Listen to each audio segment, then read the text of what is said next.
I want a place to set down a cup of coffee. So I'm going to make a small end table that fits in the space between the chairs and follows the angle of the chairs. I made a cardboard template so I could visualize the size of the tabletop.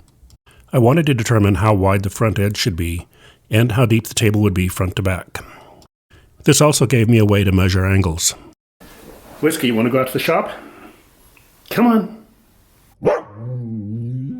I made a run to my local wood supplier and came home with an unusually wide plank at about 12 inches.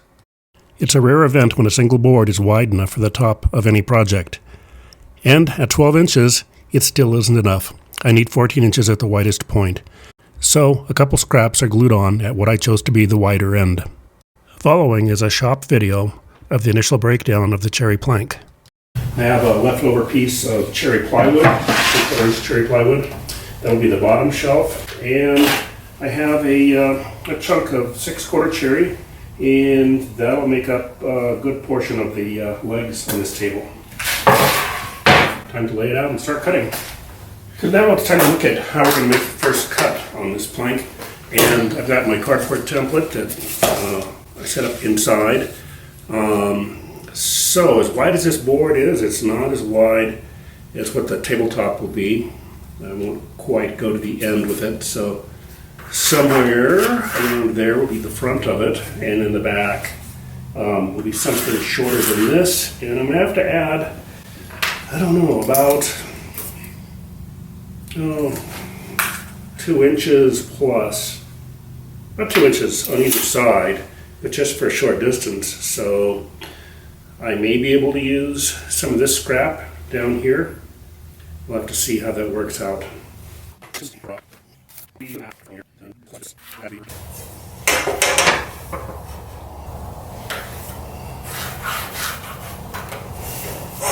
Okay.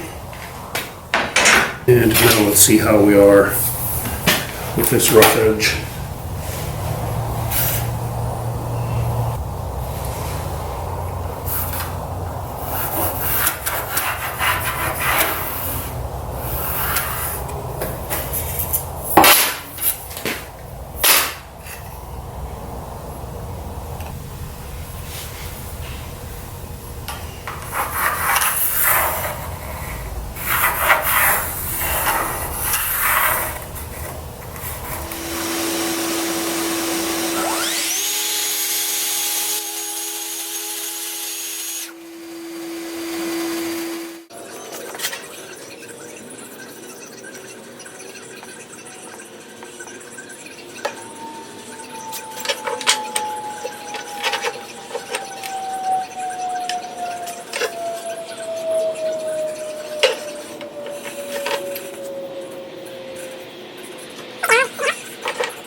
Here you can see the material for the legs stacked and clamped. And in the upper right is the tabletop with the small extension strips glued on.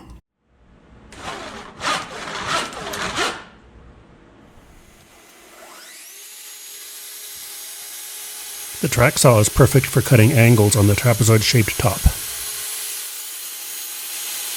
4 quick cuts and it's off to the sander.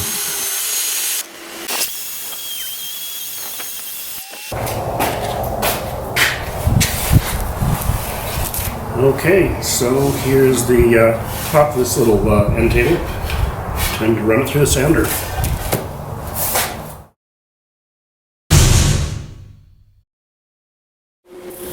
Yep, the drum sander is easy sanding.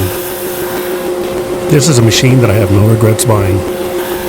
Sure, there's still orbital sanding and hand sanding, but what a great way to start the process.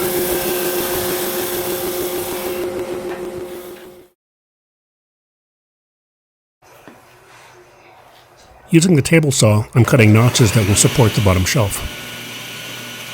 Rather than using a dado blade, I use a flat kerf blade and nibble away at the opening until I get a tight fit for the 3/4 inch cherry plywood.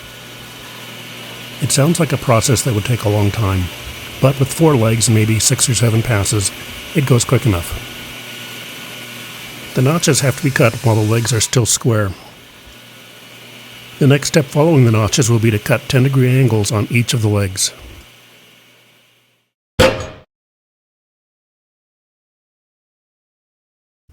This view shows a table leg from the bottom. You can see that there are only 2 90-degree angles. The others are 80 degrees and 100 degrees. I did this so the side rails will mortise squarely into each table leg and will be parallel to the table side.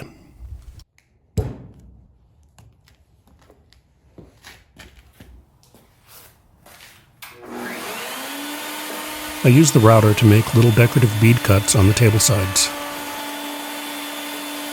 It only takes a few minutes to set up the router table, and I like the shadow line this produces. It's one of those little details that nobody else will ever see.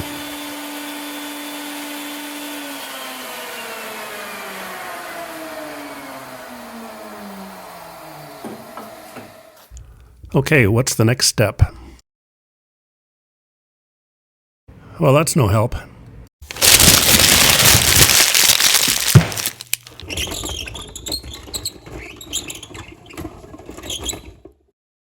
I remember back when finals weren't fun. But this is final assembly, and it's great fun. The table has been dry assembled, so I'll just tap it apart and start the process of gluing and clamping.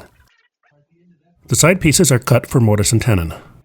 You may notice that I had previously glued up the front and back sections. This is to make the frame easier to handle when I'm clamping the sides at a 10-degree offset. I use a small brush to apply the glue.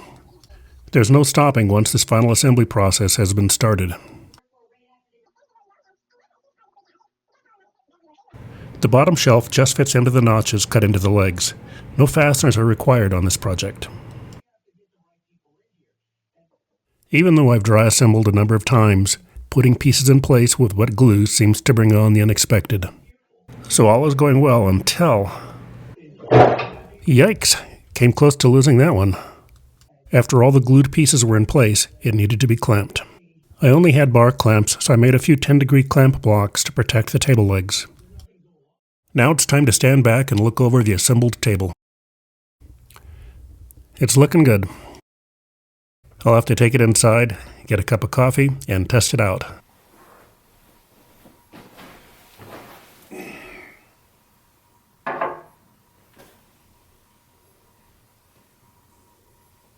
Yep. Back out to the shop. As always, final review and approval comes from whiskey. Well, it was way too cold to spray out in the shop, but the garage is heated, so being a small project, I decided on a rattle can. And I happen to have a can of varathane polyurethane. I used an oil-based spray for the amber tone that it would make. The finish will be just a natural cherry color.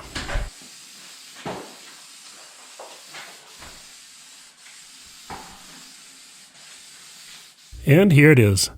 I'll leave it out in the garage for a couple of days for the finish to dry. And now, coffee time.